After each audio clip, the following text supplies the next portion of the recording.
Assalamualaikum warahmatullahi wabarakatuh. Perkenalkan, nama saya Siti Habibah Umairoh, mahasiswi Universitas Muhammadiyah Profesor Dr. Hamka, program studi Pendidikan Guru Sekolah Dasar. Pertemuan kali ini, saya akan membahas pelajaran Bahasa Indonesia, kelas 3, tema 2, subtema 1, yaitu menyayangi tumbuhan dan hewan. Materi yang akan dijelaskan adalah dongeng. Apa itu dongeng? Dongeng adalah cerita hayalan yang diceritakan secara turun-temurun. Tema dongeng biasanya tentang sesuatu yang tidak benar-benar terjadi. Beberapa hal yang harus diperhatikan dalam membaca dongeng. Yang pertama, melafalkan kata demi kata dengan tepat. Yang kedua, intonasi atau lagu kalimat harus tepat. Yang ketiga, gerak tubuh yang sesuai dengan dongeng ketika membacanya.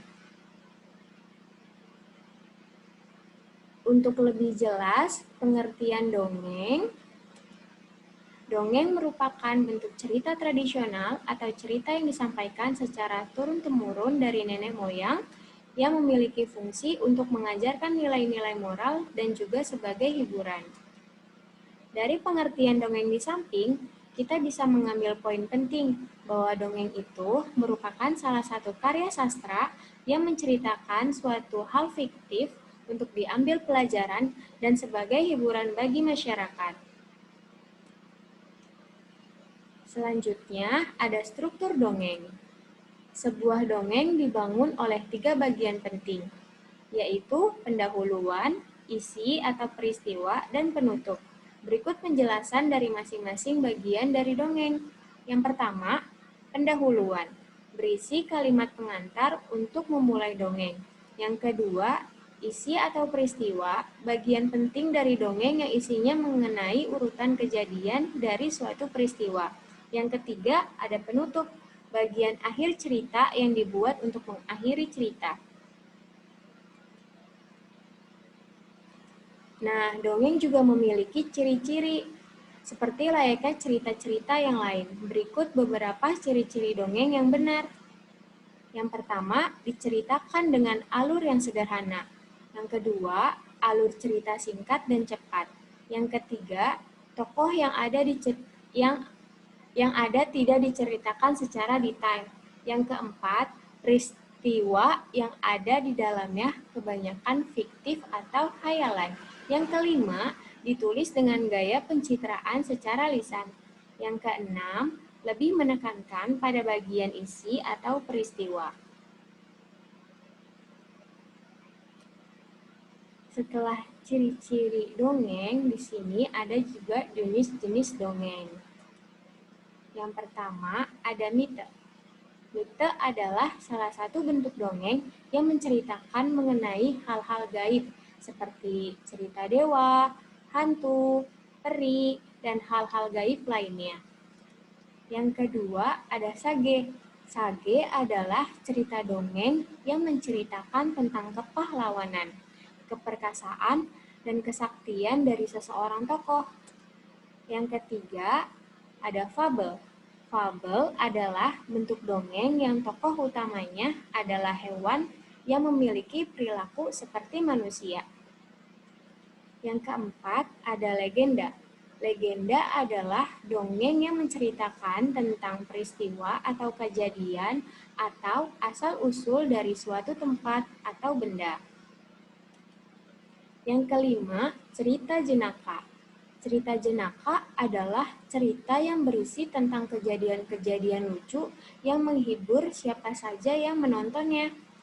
Yang keenam, cerita pelipur lara adalah cerita yang biasanya digunakan untuk menjamu tamu dan menggunakan media seperti wayang dan alat lainnya.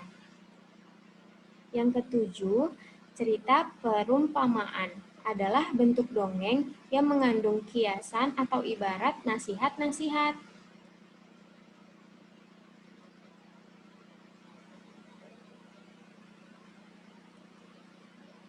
Untuk memahami lebih jelas lagi, kita simak yuk sama-sama video dongeng yang berjudul Pohon Apel yang Tulus.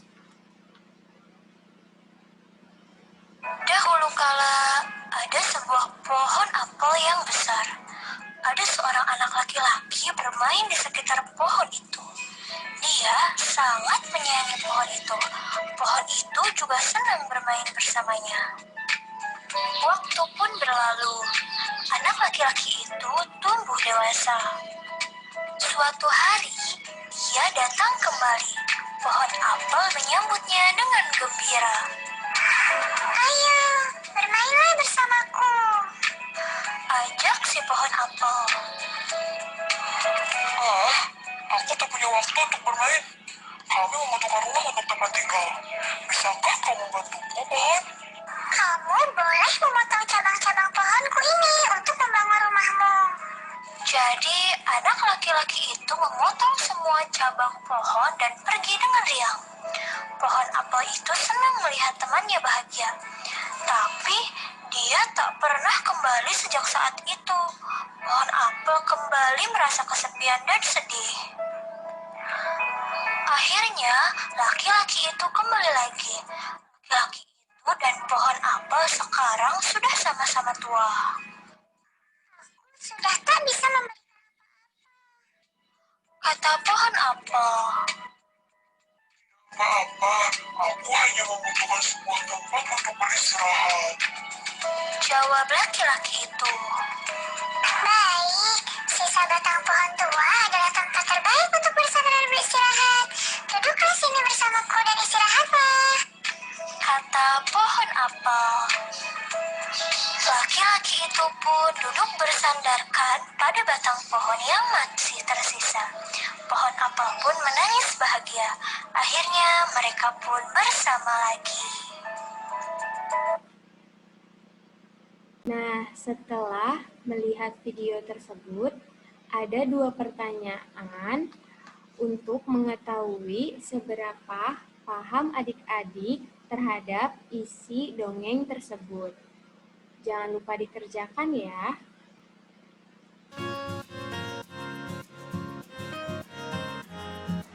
Sekian pembelajaran kita kali ini, kurang lebihnya mohon maaf.